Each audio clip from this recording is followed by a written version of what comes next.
Management से बात करनी है मारुति से। उसके नंबर्स आए हैं, सेल्स नंबर, तो उस पर हम लोग थोड़ी बातचीत करेंगे। कंपनी की बिक्री में करीब 14.5% की तेज़ी देखने को मिली है बीते महीने की, यानी नवंबर की। कंपनी ने एक महीने में 1,59,000 गाड़ियां बेची हैं। बिक्री और फ्यूचर प्लान पर बातचीत करने के लिए हमारे साथ मौजूद है कंपनी के senior executive director marketing and sales Shashank Srivastava. Shashank ji, बहुत बहुत स्वागत है आपका। जिस तरीके से नंबर्स हम लोगों ने देखे, लगातार मंथली नंबर इम्प्रूव हो रहे हैं और फेस्टिव सीजन, मैरिज सीजन, ये सब था, तो जो नंबर तो काफ़ी इम्प्रूव दिख रहे हैं। आप लोगों के इंटरनल असेसमेंट क्या है, चूँकि अब यहाँ से आगे जाते हुए भी क्या ये मोमेंटम बरकरार रहेगा?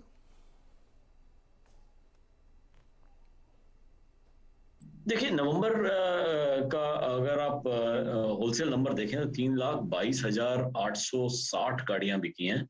और उसका मुवाजना अगर गुज़िश्ता माली साल 2021-22 नवंबर 21 से करें, जब 2,45,000 गाड़ी बिकी थी, तो ये एक 31.4% का इजाफा है।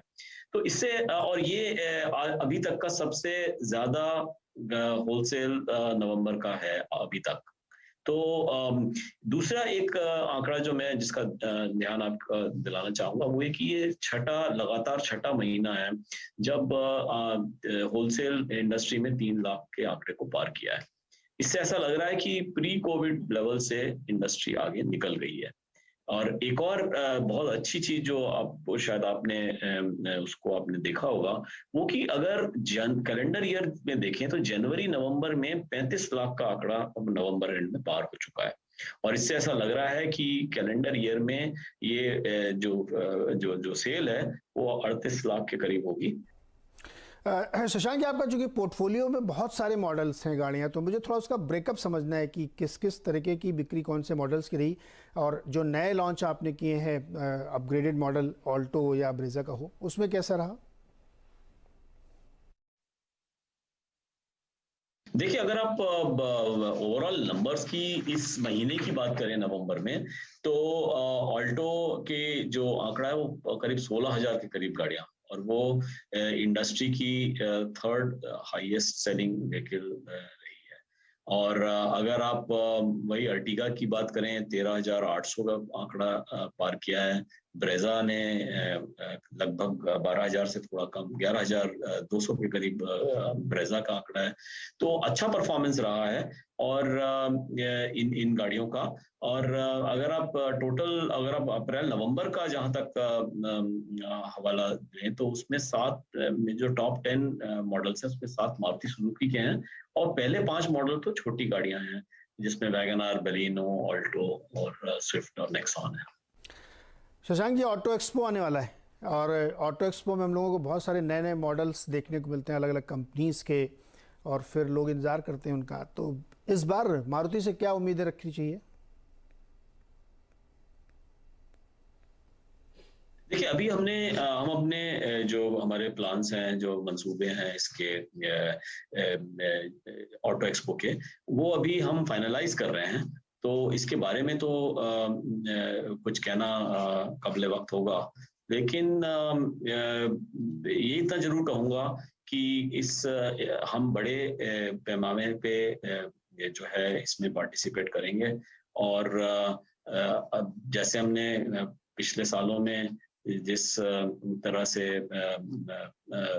इसमें शिरकत की है ऑटो एक्सपो में, वैसे ही हम इस बार भी अच्छे से पार्टिसिपेट करेंगे। और जैसे ही हम उसके जो हमारे जो प्लान्स हैं वो फाइनलाइज होते हैं, वो हम आपको जरूर बताएंगे। ओके सर, टोयोटा के साथ आपका जो जेवी है उसमें कुछ बहुत सारे एक्साइटिंग चीज़ें सोशल मीडिया पे घूमती रहती है। कोई एक इनोवा है जो सामने आ सकती है, पता नहीं क्या है। आप थोड़ा इसमें बताइए ना कि वो इनोवा का क्या प्लान है, वो एमपीवी नई अपनी तरफ से कोई नई लाने वाले हैं आप? जी, उस पे मैं इस समय कोई टिप्पणी नहीं कर सकूँ। शायद ये गैर मुनासिब होगा कि मैं प्रोडक्ट के मुतालिक आगे आने वाले वक्त की हिकमत अमली को यहाँ पे मुकम्मल बयान करूँ। लेकिन ये जरूर है कि टोयोटा और मारुति के जो मरासिम हैं वो और मजबूत होंगे, ऐसा इम्कान है। जी शशांक जी, जब जब मैनेजमेंट ऐसे बातें करते हैं ना कि इस समय हम कमेंट नहीं करना चाहते, तो हम लोग समझ जाते हैं, कुछ कुछ हिंट मिल जाती है कि पीछे क्या होने वाला है। खैर, वो समय पे आप हमें बताएंगे। आपने पिछले बार जब हम लोगों ने बात की थी तो एक रेड फ्लैग ये रखा था, एक कंसर्न रखा था कि रेट ऑफ इंटरेस्ट जो लगातार बढ़ा है उसकी वजह से थोड़ी बहुत दिक्कत होगी, आगे हो सकती है। तो इसको देखते हुए क्या प्रभाव पड़ रहा है, या क्वेरीज कम हो रही हैं, इंक्वायरीज कम आ रही हैं, या कोई असर आप देख रहे हैं आने वाले समय में? जी बिल्कुल, अभी भी हमने उसके लाल झंडी लगा रखी है। और उसकी बुनियादी वजह ये है कि जो इफरात ज़र है, जो इन्फ्लेशन रेट है, अम, वो अभी भी काफ़ी है। और जहाँ तक आपने शराय सूद की बात की, जो इंटरेस्ट रेट की आपने बात करी, वो अभी अब रिफ्लेक्ट होना शुरू हुआ है रिटेल लोन रेट पे। जैसे आप जानते हैं, हमारी इंडस्ट्री में 80% गाड़ियाँ की बिक्री जो है वो लोन्स के थ्रू होती है। और इसीलिए जो शराय सूद है वो बहुत ही अहम बहुत अहम होती है। और हमने देखा कि अक्टूबर तक के महीने में और आधे नवंबर तक के महीने में जो रेपो रेट इंक्रीज किए थे आरबीआई ने, उसके हिसाब से जो interest rates, retail interest rates हैं, वो नहीं बढ़े थे। लेकिन अब वो धीरे धीरे बढ़ना शुरू हुए हैं। और हमें आगे इसके एक पैनी नजर रखनी पड़ेगी कि ये किस तरह से उसका जो ओवरऑल डिमांड है उसको मुतासिर करती है। तो क्या नवंबर में कुछ असर पड़ा है क्या इसका, कि हल्का फुल्का कुछ दिखा हो? नवंबर में तो शायद नहीं दिखा, लेकिन आपको ये भी बताना चाहूंगा जी, जब तक मैंने जो आंकड़े बताए आपको, होलसेल के आंकड़े थे।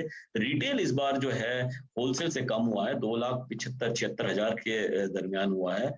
इसका मतलब ये कि जो स्टॉक लेवल है इंडस्ट्री में, वो थोड़ा उसमें थोड़ा इजाफा हुआ है। स्टॉक लेवल जो 1 नवंबर को था इंडस्ट्री में, करीब 2,08,000 था, वो अब बढ़ के जो है 2,46,000 के करीब हो गया।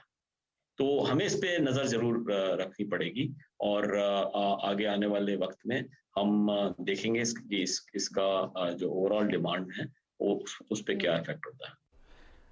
शशांक जी, सप्लाई अब दुरुस्त है एकदम, अब तो कोई उसका इशू नहीं है वहाँ पे? जी, सप्लाई में बेहतरी आई है, जैसे आप देख रहे हैं कि और वो जो है, आप जो आंकड़े मैंने बताए होलसेल के, वो इसमें रिफ्लेक्ट भी हो रहे हैं। क्योंकि इतने हाई लेवल के जो होलसेल हो रहा है वो तभी पॉसिबल है जब आप प्रोड्यूस कर रहे हो गाड़ियों को। और वो प्रोडक्शन जब भी पॉसिबल है जब आप के पास कंपोनेंट्स हो। तो डेफिनेटली इसमें इम्प्रूवमेंट तो बहुत देखने को मिला है। और लेकिन अभी भी 100% तक पूरा नहीं हो पाया। और यही वजह है कि कुछ मॉडल्स में अभी भी वेटिंग पीरियड बरकरार है। ओके, शशांक जी, बहुत बहुत शुक्रिया आप जुड़ने के लिए और ये अपडेट देने के लिए। शशांक जी ने जो बातें कही उसमें से दो तीन बातें हैं जो अंडरलाइन करनी चाहिए। एक बात उन्होंने ये कही कि रेड फ्लैग हम ज़रूर कर रहे हैं, क्योंकि इंटरेस्ट रेट बढ़ेगा तो उसका असर दिखेगा। और नवंबर में रिटेल में थोड़ी सी दिक्कत है, हालांकि वो कह रहे हैं कि स्टॉक बहुत बड़ा था, लेकिन रिटेल थोड़ा सा हो सकता है कि आगे जाते हुए मुश्किल कर सकता है ऑटो कंपनीज के लिए। बहुत बहुत शुक्रिया शशांक जी हमारे साथ जुड़ने के लिए। मारुति का स्टॉक प्राइस दिखाइए। इस वक्त ट्रेड कर रहा है 8871 रुपये पे। गाबा जब ये हैं हमारे साथ, गाबा जी, मारुति अच्छा लगता है आपको? गाड़ी अच्छी लगती है कि शेयर अच्छा लगता है इसका? गाड़ी तो हमारी अच्छी लगती है, बिल्कुल अच्छी गाड़ी है, तो क्या खराब है। मुझे लगता है जो मारुति का जो शेयर है, स्टॉक है, यहाँ पर स्ट्रॉन्ग सपोर्ट जोन 8500 के आसपास है। यहाँ पर ये बाय मोड पर है, बेसिक चार्ट स्ट्रक्चर पॉजिटिव है। इसमें जब भी कोई डिप्स मिलती है ये खरीदारी का मौका बन जाता है मारुति में। इतना है कि डिप्स का इंतजार करना पड़ता है, तब जाके खरीदे। अब जो टारगेट है, करीब रिसेंट आया हमने देखा 9750, 10,000 के आसपास। Give some time and space, फिर 10,000 के तरफ जाएगा जरूर। लेकिन क्या है कि डिप मिले तब खरीदना चाहिए और फिर पेशेंटली होल्ड करें मार्केट। ओके।